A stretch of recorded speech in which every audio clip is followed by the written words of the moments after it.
მოგესალმებით, ეთერშია გურიის ახალი ამბები, მე თამთა დოლიძე ვარ. BBC-ს მიერ შეგროვებული მტკიცებულებები მიუთითებს, რომ საქართველოს ხელისუფლებამ გასულ წელს მთავრობის საწინააღმდეგო საპროტესტო აქციების ჩასახშებად პირველი მსოფლიო ომის დროინდელი ქიმიური იარაღი გამოიყენა. ამის შესახებ ნათქვამია BBC-ს საგამოძიებო ფილმში. გამოცემის ცნობით, საქართველოს მთავრობის მიერ ევროკავშირში გაწევრიანების პროცესის შეჩერების წინააღმდეგ მებრძოლი დემონსტრანტები სხვადასხვა სიმპტომებს უჩიოდნენ, მათ შორის თვალების წვას, ქოშინს, ხველასა და ღებინებას, რომელიც კვირაების განმავლობაში გაგრძელდა. BBC-ს ცნობით ესაუბრდნენ World Services ქიმიური იარაღის ექსპერტებს, საქართველოს სპეცრაზმის წარმომადგენლებსა და ექიმებს და აღმოაჩინეს, რომ მტკიცებულებები მიუთითებს იმ ნივთიერების გამოყენებაზე, რომელსაც საფრანგეთის სამხედროებმა კამიტი უწოდეს. კამიტი საფრანგეთმა პირველი მსოფლიო ომის დროს გერმანიის წინააღმდეგ გამოიყენა. მისი შემდგომი გამოყენების შესახებ მცირე დოკუმენტაცია არსებობს, მაგრამ ითვლება, რომ მას 1930-იანი წლებიდან აღარ გამოიყენებენ. ხანგრძლივი ეფექტის შესახებ არსებული შეშფოთების გამო ის ჩაანაცვლეს CS გაზით, რომელსაც ხშირად ცრემლსადენ გაზს უწოდებენ, წერს BBC. სოფლიოში ყველაზე ავტორიტეტული მედია საშუალების BBC-ს გამოძიება ცხადყოფს, რომ აქციების დარბევისას გამოყენებული იქნა ისეთი ქიმიური შემადგენლობა, რომელიც გამოიყენებოდა პირველი მსოფლიო ომის დროს და გასული საუკუნის 30-იანი წლების მერე არის აკრძალული.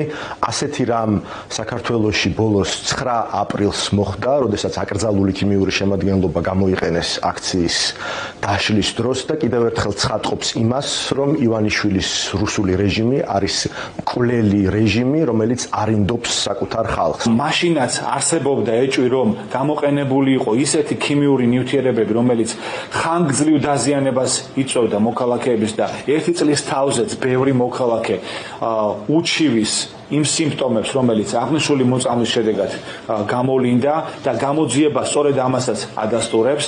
ეს არის ხელისუფლება, რომელიც ებრძვის ქართველ საკუთარ ხალხს. ეს არის ხელისუფლება, რომელიც საკუთარი ხალხის წინააღმდეგ ქიმიურ იარაღს იყენებს.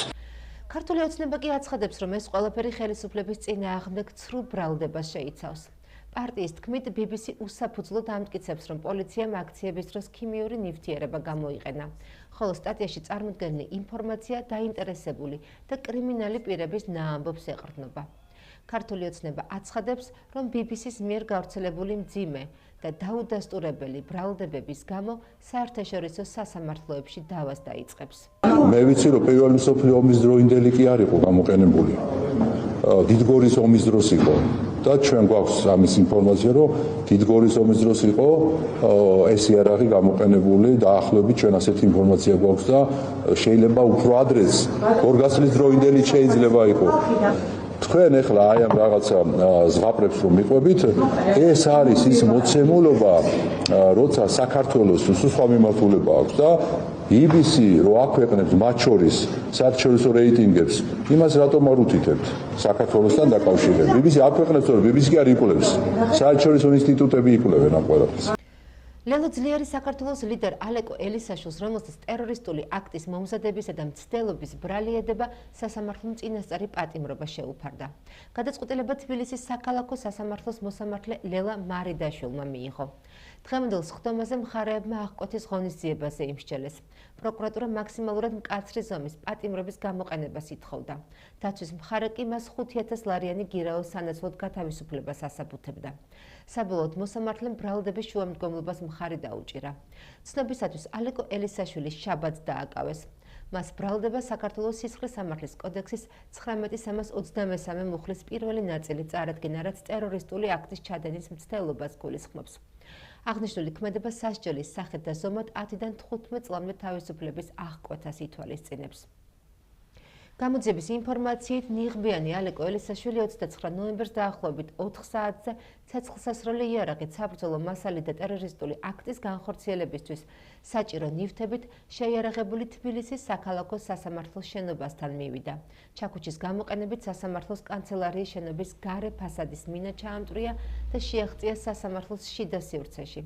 პროკურატურის მიერ გავრცელებული ინფორმაციით, მან ადგილზე განთავსებულ ნივთებზე და დოკუმენტაციაზე დიდი რაოდენობით აალებადი ნივთიერება დაასხა და ცეცხლის წაკიდებით სცადა ხანძრის გაჩენა.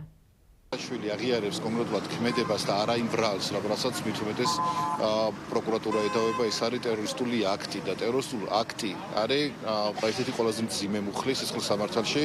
ითვალისწინებს 10-დან 15 წლამდე და თან მნიშვნელოვანი არის, რომ აქ უნდა იყოს კონკრეტული მიზანი, ტერორისტული მიზანი უნდა გააჩნდეს. და დანაშაულისგან ხელის აღება, იმიტომ ვახსენე და არაერთხელ გავიმეორებ, რომ ალეკო ელისაშვილმა დანაშაულისგან ხელი აიღო, იმიტომ რომ როდესაც მან დაინახა შიგნით შემოსული მანდატურები, მან იარაღის გამოყენება არ სცადა. მას შეეძლო იცით რომ კარგად ფლობს იარაღს და მისი მთავარი პრიორიტეტი რო ყოფილიყო ამ შენობის გადაწვა და არა ადამიანის სიცოცხლე და უსაფრთხოება, ის ადვილად გაანეიტრალებდა სამივე მანდატურს. დღეს დაადასტურა ბრალდებულმა მის მიერ უშუალოდ ქმედების ჩადენის ფაქტი სასამართლოში შეჭრის მომენტიდან მის მიერ მანდატურებზე თავდასხმის პროცესი, ასე ვთქვათ, მისი მხრიდან სასამართლოს შენობაში აალებადი ნივთიერების ბენზინის დასხმის ფაქტი, ეს ყველაფერი მან არ უარყო და დაადასტურა, თუმცა თვლის, რომ ეს არ იყო დანაშაულებრივი ქმედება. ხელისუფლების ერთ-ერთი შტოს სასამართლოზე თავდასხმა ბუნებრივია ამ შემთხვევაში მისი დესტაბილიზაციისა და განადგურების მიზნით იძლევა ტერორისტული აქტის შემადგენლობას. მანდატურები გამოკითხვისას დეტალურად უთითებენ ბრალდებულის სასამართლოს ეზოდან კანცელარიის შენობაში შეღწევის მომენტიდან მისი, ასე ვთქვათ, განიარაღების და განეიტრალების დასრულებამდე დეტალებში ყვებიან ყველაფერს. აღნიშნული სასროლი იარაღი ალეკო ელისაშვილს ჰქონდა შეძენისა და შენახვისა და ტარების უფლებით, თუმცა რა თქმა უნდა იარაღის ტარების უფლება არავის არ აძლევს იმის უფლებას, რომ აღნიშნული გამოიყენოს, ასე ვთქვათ, კანონის დასარღვევადან რაიმე კანონსაწინააღმდეგო ქმედების ჩასადენად. ჩემი აზრით ამ ქმედებით, რომლის მიმართაც ჩვენ არ გვაქვს რაღაცა თანაზიარობა და მიგვაჩნია რომ ეს არ იყოს პროტესტის სწორი ფორმა, არც პარტიისთვის, არც პროტესტისთვის, ამან თავის მხრივ დააზიანა პარტიის ინტერესებიც და მათ შორის შესაძლოა პროტესტის ინტერესებიც. ჩვენ გაცხადებული პოზიციაა, რომ ყოველთვის უნდა ჰქონდეს პროტესტ თავისი მშვიდობიანი ხაზი. ელისაშვილის დაკავებასა და საქმესე პროკურატურის მიერ წარდგენილ ვიდეო მასალას პოლიტიკოსები ეხმაურებიან. ოპოზიციის ნაწილს არ სჯერა ვიდეო მასალის. მათი თქმით, ელისაშვილი ზეწოლის მსხვერპლია. მმართველი გუნდის შეფასებით კი ალეკო ელისაშვილის ქმედებამ კიდევ ერთხელ აჩვენა ოპოზიციის ძალადობრივი სახე. ელისაშვილის ქმედებებთან დაკავშირებით რაიმე შეფასების გაკეთება ძალიან რთული არის, იმიტომ რომ ერთის მხრივ რთულია ახსნა ის мотиваცია, რომელიც და ის მიზნები და ამოცანები, რომელიც მან დაისახა ამ ქმედებების განხორციელების დროს და ბუნებრივია ამ შეფასების ნაწილში ჩვენ ვერ შევალთ. იმავდროულად სამართალდამცავი ორგანოების მიერ გამოქვეყნებული მტკიცებულებები თავისთავად არ წარმოადგენს რაიმე სარწმუნო ცნობას ჩვენთვის, ვინაიდან ამ ხელისუფლების სამართალდამცავ სისტემას არანაირი ნდობა საზოგადოების მხრიდან არ გააჩნია. ამიტომ ბუნებრივია ეს ფაქტი უნდა მივიღოთ როგორც ფაქტად, თუმცა კონკრეტული შეფასებებისგან ამ შემთხვევაში მე თავ შევიკავებდი. ეს არის მავნებლური და უმძიმესი დანაშაული, რაც ვიხილეთ. ფაქტია, პრეზიდენტის სასახლეში შეჭრა, სასამართლოს გადაწვა, პროვოკაციული, რევოლუციური სცენარები. ეს არის ის ქმედებები, რაც ხელსაყრელია ოცნებისთვის და ახარებს ჩვენს მტრებს. რა თქმა უნდა, ჩვენთვის ეს არის მიუღებელი და თავიდანვე ყოველთვის ვამბობდით, რომ თავარი ამ ქვეყანაში არის პრაგმატული მშვიდობიანი პოლიტიკის განხორციელება. ალეკო ელისაშვილის ქმედება არის შედეგი იმ ტერორიზმისგან, ძალადობისგან, ძალმომრეობისგან არ გამიჯვნის პოლიტიკის, მათ შორის, რა თქმა უნდა, რომელიც ევროსტრუქტურებიდან, ევროჩინოვნიკებიდან, აქაური აგენტურის პატრონებისგან მუდმივად ან ისმის და ანდაც იმას, რაც რეალურად რა განცხადებაც უნდა გააკეთონ, რის მოლოდინის საზოგადოებას აქვს, მაგას ვერ ისმენს. ეს არის ძალიან სამწუხარო ბედი აგენტის. ბედი, როდესაც აგენტს წირავენ საბოლოოდ რაღაც კონკრეტულ ქმედებაზე მისი ბედიღმლის, ასე ვთქვათ, იგნორირებით, მას რა ბედი ეწევა, დაიჭერენ, არ დაიჭერენ, წარსგება სასამართლოს წინაშე თუ როგორ იქნება ეს პატრონს და დავალების მიმცემს საერთოდ არ აინტერესებს. გურიის მხარეში სახელმწიფო რწმუნებელმა გიორგი ღორჯუმელიძე მოადგილეებთან და ადგილობრივი ხელისუფლების წარმომადგენლებთან ერთად ლანჩხუთის მუნიციპალიტეტის სოფელ აკეთის ახლად აშენებული საბავშვო ბაღი დაათვალიერა. პროექტის ფარგლებში მოეწყო სათამაშო და საძინებელი ოთახები. შიდა და გარე სივრცეები, რეკრეაციული ზონები. სკოლამდელი აღზრდის დაწესებულება ადაპტირებულია განსაკუთრებული საჭიროების მქონე მოსწავლეებისთვის. ბაღის მშენებლობა მუნიციპალური განვითარების ფონდის მიერ განხორციელდა.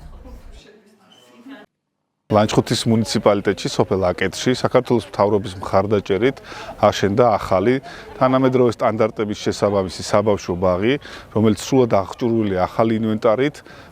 აქ შექმნილია ის გარემო, რომელიც შესაბამისია ჩვენი მომავალ თაობის განათლებისთვის. ჩვენი მთავრობის მთავარი პრიორიტეტი არის მომავალ თაობაზე ზრუნვა და ამ მიმართულებით არაერთი პროექტი განხორციელდება მომავალში. სახელმწიფო რწმუნებულთან ერთად მოვინახულეთ აკეთის ახალგახსნილი ბაღი. ბაღი არის თანამედროვე სტანდარტებით აღჭურვილი.